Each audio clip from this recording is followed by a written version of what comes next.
Em uma live do Análises Renais, o Renan Santos falou sobre o debate bizarro entre o monarque e o brigadeiro. E há talvez uma grande discussão que envolve o tema do dia de ontem, que foi aquele debate, não é debate, foi um bate-bola que contou com o monarque e com o Marcelo Brigadeiro. Aí os bolsonaristas estão rodando vários cortes dando a entender que o monarque acabou com o brigadeiro, o que não é verdade. Eu infelizmente tive que assistir uns pedaços da live. O monarque claramente não está bem. Eu acho esse tema inútil, mas eu acho que vocês querem que eu fale, né? Então eu vou falar mais pra atender o que vocês querem. Me sinto aqui como um mercador, né? É isso que o povo quer. A demanda é essa. Então a oferta vai se adequar hoje à demanda. Às vezes ela não se adequa. Mas hoje, porque eu acho que dá pra tirar alguns insights interessantes sobre isso. Eu acho que um dos insights interessantes que dá pra tirar é um pouco sobre a insanidade do campo da direita. Porque eu realmente acho que muitas líderes, muitas figuras públicas daquilo que a gente chama de direita, lógico que a gente vai encontrar vários na esquerda também. E eu acho que a insanidade está muito presente no debate público. Mas muita gente está beirando a insanidade. E eu queria entender o porquê. Isso vai acabar me levando para uma discussão que eu já tive em algumas lives. Eu soube que o Arthur andou mordendo aí da minha tese. Ele até levou isso para um debate com aquela moça, aquela vereadora, aquela parlamentar que chama Ava. Que é a ideia das identidades digitais, que não é nem minha tese, para ser bem claro, tá? Eu apenas estou adaptando algo que eu li, ouvi, eu achei bem interessante. Mas eu vou trazer essa discussão aqui, porque naturalmente, quando você vê lá o monarca gritando, né? Você percebe que ele não tá bem. Quando eu vejo esses muitos virais que ficam rodando do 38, me parece que é um cara que cruza a linha algumas vezes. Paulo Cogos, mesma coisa. Quando eu vou pegar aí material que roda do Nando Moura, esses xingamentos do Nando Moura, esse valor que ele se dá, você percebe que também não tá legal. E eu sempre considerei que o MBL fosse uma espécie de uma ilha de sanidade na direita, justamente, e uma das razões por ser uma ilha de sanidade é porque a gente se comporta como alguém que não se leva a sério. Porque quando você não se leva a sério, você não se impõe um rigor como se fosse um herói que tá salvando a humanidade, você lida com a própria humanidade, com suas falhas e suas características de uma maneira muito leve. E às vezes eu sinto algumas pessoas se levando a sério de uma maneira muito grande e se dando uma importância que não tem, e parece que elas confundem um personagem digital que elas têm, que é novamente a identidade digital que é criada para atender um mundo que tem expectativas com relação àquela identidade, e ao submeter, vamos dizer, sua própria personalidade à persona, não sei se vocês entenderam, é como se um ator tivesse que viver permanentemente, vamos dizer, a serviço de um personagem, a personalidade natural começa a morrer, começa a endoidar. Porque, veja, uma dessas discussões que estavam tendo, nem sei se foi desse debate, né, eu recebi ontem, me mandaram, era o monarca falando, mas o STF me calou, porque o que eu tenho que dizer assusta eles. E assim, não, monarca não tem nada a dizer que assusta o sistema, não tem nada, não tem nada de original, não tem nada de perigoso no que você disse. O problema do monarca, assim, ele é um rapaz que teve insights brilhantes ao longo da carreira dele, tanto que ele teve sucesso 2 vezes com 2 coisas muito diferentes, mas ele embarcou numa parada muito louca, e essa parada muito louca que ele embarcou claramente não fez bem pra ele. Quando a gente fala que ele foi usado pela ala radical do bolsonarismo naquela briga com o Xandão, o que isso quer dizer? Quer dizer que ele não entendeu, vamos dizer, o jogo que tava ali. Ele não entendeu os elementos que estavam colocados acima da mesa. Ele não entendeu, olha, essa briga, esse aqui são os interesses dos agentes A, B ou C, e do outro lado você tem os D e F, seus respectivos interesses, e eles vão se movimentar aqui, os outros vão se movimentar acolá. Ele se submeteu a movimentos políticos que ele não tinha controle. Um exemplo, ora, se você não sabe onde você tá jogando, e você não sabe de onde vêm os movimentos, você acaba, vamos dizer, se colocando em risco, atendendo o interesse de outros, sendo que o que vai acontecer esses outros podem ser que não aconteça nada com eles, mas com você muita coisa pode acontecer.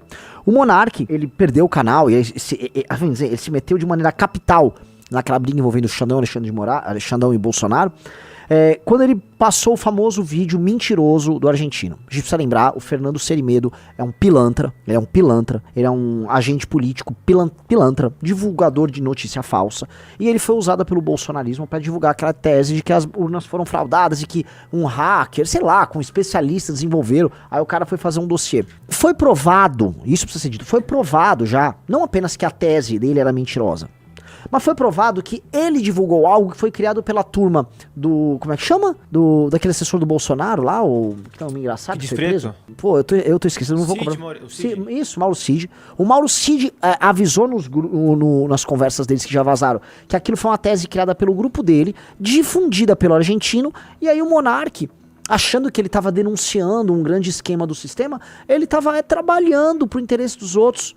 sendo um peão no jogo. Ele tava sendo um peão no jogo. Ele tava sendo metal de sacrifício. Ele tava sendo aquele material que você usa, né, pra desperdiçar ali. Porque ele corre o risco por você. E o Monark correu o risco pelos bolsonaristas e nunca admitiu isso. Ele nunca admitiu que ele tomou posturas de risco pra si próprio, de tonto. Foi alertar, porque essa coisa assim, aí eu vou até dar crédito pra todo mundo, desde a galera nossa, do Marcelo Brigadeiro, o próprio Nando Moura, ele tomou riscos estúpidos em nome de outras pessoas. Ele não tava falando verdades inconvenientes. Ele não tava falando nada. Ele tava falando uma mentira que saiu aqui. Fez alguns xingamentos ao Alexandre de Moraes, tal. Tem alguns méritos aqui, ali, acolá. Mas também se calava com os absurdos do Bolsonaro. Fingia que não tinha um golpe de Estado sendo gestado pelo Bolsonaro. Não tem nada de brilhante dito nessas coisas. Só que o cara comprou essa coisa de que ele é um guerreiro lutando contra o sistema. Ele se sacrificou em nome dessa imagem, dessa persona digital que foi criada. Então quem tá morrendo é o CPF dele. É o... Qual é o nome dele? Não sei o que, Abud, né? Bruno Ayud, alguma coisa assim. O Bruno Ayud no CPF tá morrendo, tá sofrendo e tal. E eu me compadeço e sempre me compadeci. Desejo o melhor pra ele, mesmo ele já desejando tudo de ruim pra gente, tá? Ele já falou uma pá de merda pra gente, já fez acusações as mais estúpidas. Mas ele tá lá, morrendo, sofrendo, com graves problemas, enquanto tenta preservar uma ideia mitológica da figura digital dele, que é o Monark, que é a identidade digital dele, que não fez nada de especial, por mais que ele tente, talvez isso dê um significado na vida dele. E isso serve pra várias dessas figuras que tangenciam aí uma loucura. E a direita tá tomada de gente assim. Talvez porque muitas das figuras da direita se inspirem, por exemplo, no Olavo de Carvalho. O Olavo de Carvalho era um homem que era brilhante, mas ele era louco também, profundamente ofensivo, se dava um valor pra muitas coisas que não tinha. Ele tinha um valor intelectual, teve um ato de coragem dele de enfrentar com certos consensos acadêmicos, especialmente no final dos anos 90, começo dos anos 2000, mas também para aí. Veja o fruto dele. Não tem um fruto intelectual brilhante do Olavo, tem um monte de coach aí, um monte de picareta e um monte de gente que imita o estilo dele, tipo, vou mandar todo mundo tomar naquele lugar, né? Porque é o estilão dele, vou fumar aqui, todos os caras dele tem que fumar. Sabe, tem aquela coisa, você conhece um do Olavo, o cara fuma. Tem que fumar porque o Olavo fuma. Então, parece que o Olavo inspirou muita coisa nessa galera. E aí você tem um comportamento que, a meu ver, não é legal. Não é legal. E não é legal porque ele não é sequer prático. Você não vai conseguir montar grupos políticos, não vai conseguir administrar coisas com esse tipo de energia. Não vai, você não vai a lugar nenhum com isso. E me parece que são essas coisas. Uma energia que tangencia a loucura, quando não entra completamente na loucura, e outra é uma energia da picaretagem pura e simples, que aí sim, são os eleitos, né? Parece que você tem meio que um padrão. Você tem uns loucos que vão pra política e se elegem? Claro, tem. Agora, você tem os picaretas. Então, parece que na política eletiva você vai colocando os picaretas, e pra ser influenciador, isso na direita, você tem que ser louco. E não dá pra fazer nada de concreto, não dá pra discutir nada de concreto, não dá pra falar as coisas de maneira efetiva, em meio à loucura total e completa. A loucura pura e simples, ela é improdutiva. Acho que per se a loucura é improdutiva, você não consegue desenvolver nada, porque você não tem previsibilidade com a loucura. Você tá querendo botar um corte, eu não sei qual é, mas acho que esse corte é importante pra gente ilustrar isso. Tá dura? A gente tá falando da destruição das liberdades políticas dos dissidentes, de todo por isso mundo. que eu só tô contra o judiciário. Mas por isso você deveria ser contra, estar tão preocupado falando em liberdades, também com a tentativa de golpe que foi dada por um governo que foi eleito em 2018. Como você disse, ele já perdeu. Então mas ele perdeu. Ficou 4 anos tentando. Mas ele ficou 4 anos tentando, Monark. E o que eu não consigo entender é o fato de você. Não é tão simples assim. Mas não é golpe ou não golpe. É bem mais complexo do que você. Mas você fala que é complexo nele, mas você já atribui ao Alexandre de Moraes que ele já é um ditador com uma facilidade muito grande. Porque ele ignorou a lei. Mas porque o Bolsonaro. Mas assim, o Bolsonaro também ignorou aí. Tentando um golpe. Isso é ignorar muito a lei. Mas eu não tô defendendo. É tentar eliminar a Constituição. A lei, gente, o ordenamento jurídico que toda vez que eu tô defendendo... Você percebe, ele já perde a linha. Você tenta explicar a coisa na boa e explicar porque não é possível que um cara denuncie um pedaço do problema muito grande, que é o Alexandre de Moraes, o acúmulo de poder no judiciário, tudo isso. E do outro lado ele simplesmente finja. Então o Monark, ele fingia que não tinha um problema do outro lado. E assim como todos os bolsonaristas, eles simplesmente fingem que todas essas provas que estão saindo, de tudo aquilo que já era denunciado, que eles fingem que aquilo não aconteceu. Eles fingem demência. Não sei lá, sei lá. Que desprezo, só que engraçado. Aí começou a prender os caras, começou a perceber que eles receberam dinheiro pra fazer aquilo. Acho que foi o Braga Neto, foi sacar dinheiro pra entregar pros caras. Então, pera, teve dinheiro que foi usado pra pagar uns caras que iam matar... Tipo Lula, é cômico, a história é cômica, mas, gente, realmente teve dinheiro, não é que foi uma brincadeira. Ó, aqui, ó, PF disse que Braga Neto entregou dinheiro aqui de preto em sacola de vinho. Então, pera, galera, não tem Ah, não tem. É que o Bolsonaro é incompetente. E eu só posso chamar ele de incompetente hoje porque ele não conseguiu dar o golpe. Porque se eles tivessem dado o golpe, gente, entendam uma coisa. Não existe eu denunciando o golpe do Bolsonaro como ele sendo ditador. Não existe. Porque todo ditador vai suprimir. Existe ditador liberal? Como é que funciona isso? Toda ditadura tem que pressupor algum grau de supressão da oposição, senão ela não vai conseguir ser ditadura. Ah, pressupõe um grau de controle. Senão você começa a ter uma oposição muito dura te denunciando, você vai ter que agir contra essa oposição. Em geral, você vai estigmatizar, falar que ela tá a serviço, sei lá, de estrangeiros, do comunismo, se ela for uma ditadura de direita, ou se ela for uma ditadura de esquerda, você tá agindo a favor dos americanos, do capitalismo, dos empresários, das elites. Cada um aponta, cria conexões mentirosas, ou às vezes verdadeiras, e aí eles te perseguem, te prendem ou te matam. É isso que eles fazem. Então, essa galera finge. O ato de fingir demência é um ato cansativo. É um ato cansativo. Agora, o rapaz não tá bem, o Monark e tal. Novamente, continuo desejando que ele melhore, mas também isso não adianta nada, porque ele já... Então... Sabe, o que me preocupa, né, quando a gente olha, é o estado psicológico da direita como um todo. Porque a direita como um todo, se ela é tomada por picaretagem ou maluquice, ela não vai conseguir fazer nada de concreto. A gente repara, por exemplo, tá, os méritos de algumas figuras da direita bolsonarista que precisam ser levantados. Porque quando funciona a gente precisa anotar. Ó, funcionou. Vamos lá.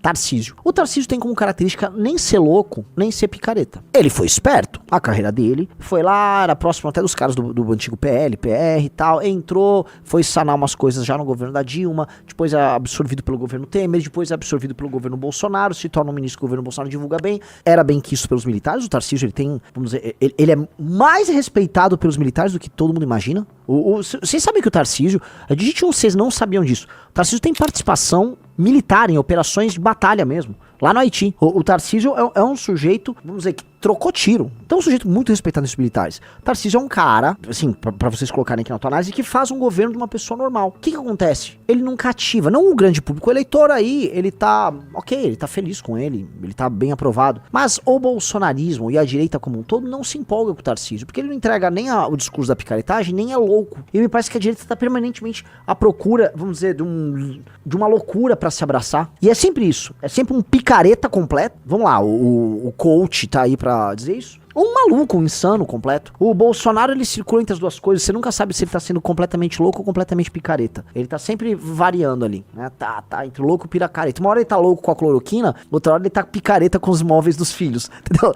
Ele tá ali. Porque ele não é completamente louco, porque ele não rasga dinheiro. E ele não é completamente picareta, que ele acredita numas doideiras, que inclusive o prejudicam. Então você nunca sabe exatamente, né? O Bolsonaro tá ali, olha, é um clown entre a loucura. É muito louco. E a arte é muito...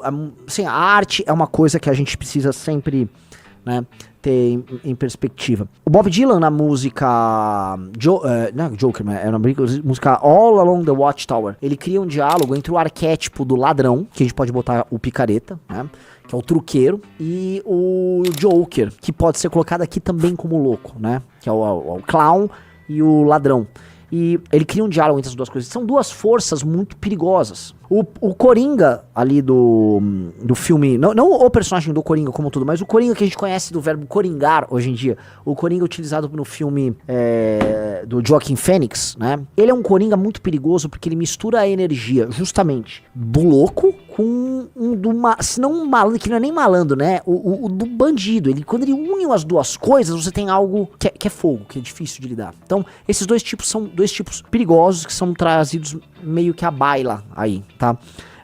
Várias músicas, tá? Tem uma música que é Stuck in the Middle with You, que é Jokers to the left, Clowns to the right, Jokers to the left, Here I am, stuck in the middle with you. Você tem, então, esses dois tipos ressoando com uma energia muito forte, e aí eu acho que é específico na direita brasileira, mas também que a gente pode puxar a direita americana. O Trump não é isso também? O Trump não é um picareta e um doido ao mesmo tempo? Mais picareta pro doido. Acho que o Trump puxa muito mais pro picareta do que pro doido. É legal, tenham isso em mente pra gente fazer essas análises, porque talvez a natureza da direita hoje, que é uma direita antissistema, a direita hoje não é conservadora, a direita hoje ela não está à procura de um governante, ela não está à procura de estabilidade. O espírito da pessoa de direita no mundo é um espírito de ruptura. Então, você tem o picareta que tá alimentando esse discurso e ganhando algo com ele de um lado, e você tem o louco que quer se colocar como um visionário. Veja, todo louco, ele quer se colocar como uma espécie de um xamã, alguém que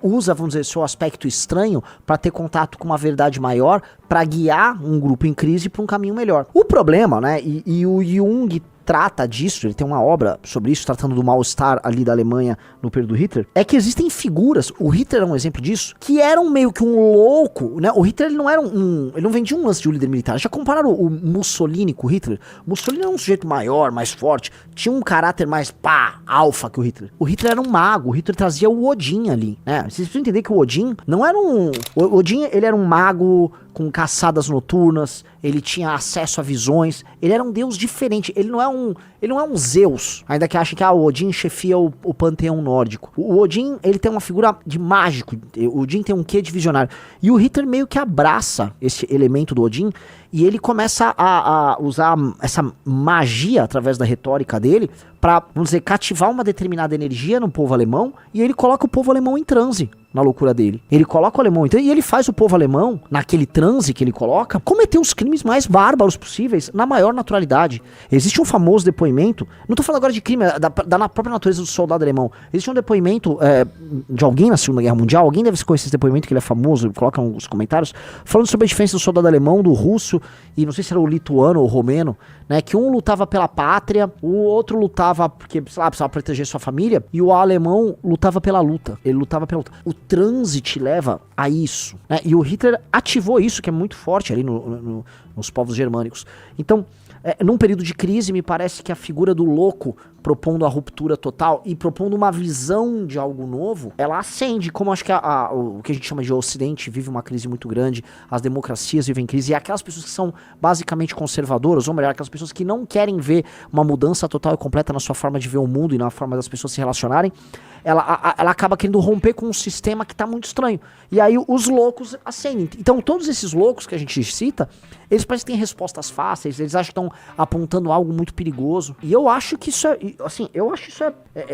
eu entendo a evocação arquetípica que existe, mas existem todos os perigos embutidos nisso. A história nos traz uma lição. O caso da Alemanha nazista é um caso desses. Olha, cuidado. Vocês começam a embarcar numa visão mística, mágica, cheia de verdades de um determinado líder, ele te leva para as maiores loucuras. Não acho que isso vai acontecer aqui, não acho que isso vai acontecer em lugar nenhum, tá?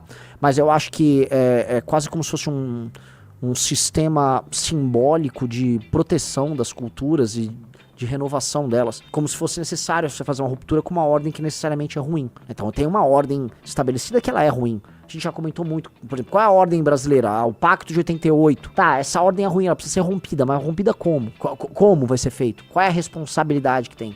Então, vamos dizer, a política antiga fica o tempo todo vender o governante, mas as pessoas não querem um governante comum. O Tarcísio, por exemplo, se coloca como um governante. Mas será que as pessoas estão à procura de um governante ou elas estão procurando de uma ruptura e aí um novo pacto? Eu sinto que o que as pessoas querem no Brasil é uma ruptura e um novo pacto. Eu sinto isso porque eu quero isso. Aí que fique claro que para senhores ministros da Suprema Corte não é uma ruptura violenta da ordem constitucional. Estamos falando de um rearranjo da ordem constitucional, sem uso da violência, fazendo uso das instituições, para que certas expressões de força que impedem o sucesso do Brasil como país, elas percam poder, assim como o Brasil que trabalha e produz e que representantes da visão de mundo do Brasil tenham mais poder. Ou seja, o poder seja repartido de maneira mais correta e assim tenhamos resultados melhores. Gostou dessa análise? Assista o Análises Renais de segunda a sexta no canal do MBL Live TV às 15 horas. Para mais cortes como esse, se inscreva no Pela Missão.